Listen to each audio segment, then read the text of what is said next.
Here's a quick rundown of today's top stories. Friday, July 11th. The search for missing Sabu Neros' remains makes a major breakthrough with the discovery of a sack filled with blackened remains. The initial search and retrieval operation for the remains of 34 missing cockfighters at Taal Lake in Batangas made its first major breakthrough on Thursday, July 10th, when authorities discovered a sack filled with blackened remains believed to be bones. Police Brigadier General Jack Wanke, Regional Director of the Calabarzon Police Regional Office, said the sack contained blackened and irregularly shaped materials, although he could not immediately determine if they were bones of human beings or animals.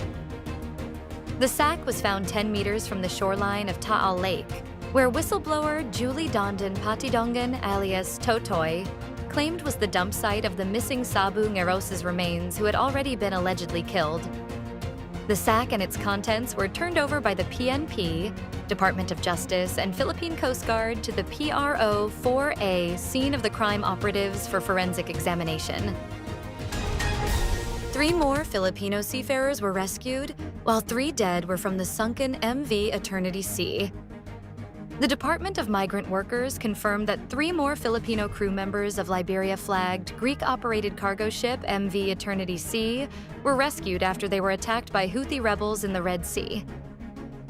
DMW Secretary Hans Leo Kakdak said this brought the total number of survivors to 8. We have received a confirmed report that rescuers found 3 more MV Eternity Sea filseafarers, bringing the total number of rescued filseafarers to 8, he said on Thursday night, July 10th. However, DMW Undersecretary Bernardo Lalia also disclosed that 3 Filipino seafarers were killed during the attack. He said the families of the fallen seafarers were already notified of the development.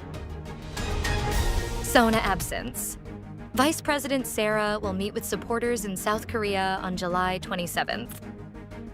Vice President Sara Duterte will skip President Marcos's 4th State of the Nation address on July 28th, as she would be in South Korea for a Free Duterte rally the day before. The vice president said that the rally will push through on July 27th and she would be flying home to the Philippines on July 28th, the same day of the president's SONA. There is a Filipino community event already confirmed on July 27th in South Korea. It's a Filipino community program. They organized it and we were invited as speakers, she shared during a chance interview with supporters in The Hague, Netherlands on Wednesday, July 9th. We confirmed on the schedule because I wanted to thank the Filipino community as well in South Korea. Personally, thank them. I've always been thanking and I've always expressed my gratitude to the Filipino communities worldwide, she added. 2 low-pressure areas located outside the Philippine Area of Responsibility pose no direct threat to the Philippines.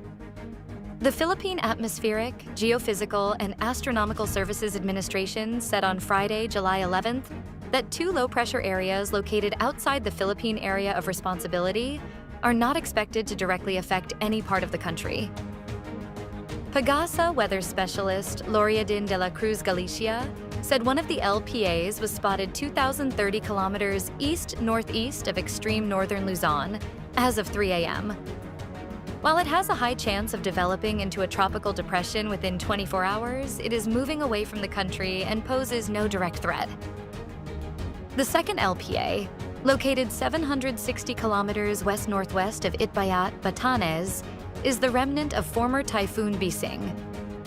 De la Cruz Galicia said this weather disturbance also does not pose any direct impact on the country. Mourning begins in Texas, where more than 170 people are still missing from the flash floods.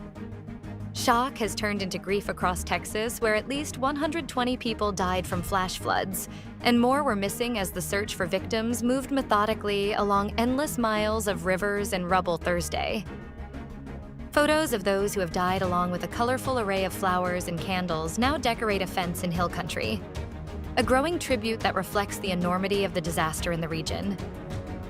The victims include 3 friends who had gathered for the July 4th weekend, 8-year-old sisters who were at summer camp, and a 91-year-old grandmother known for her sharp wit. More than 170 people have been reported missing, most in Kerr County, where nearly 100 victims have been recovered. The death toll remained at 120 Thursday, nearly a week since the floods first hit. Stay updated with the latest news. Visit our website at www.mb.com.ph or follow us on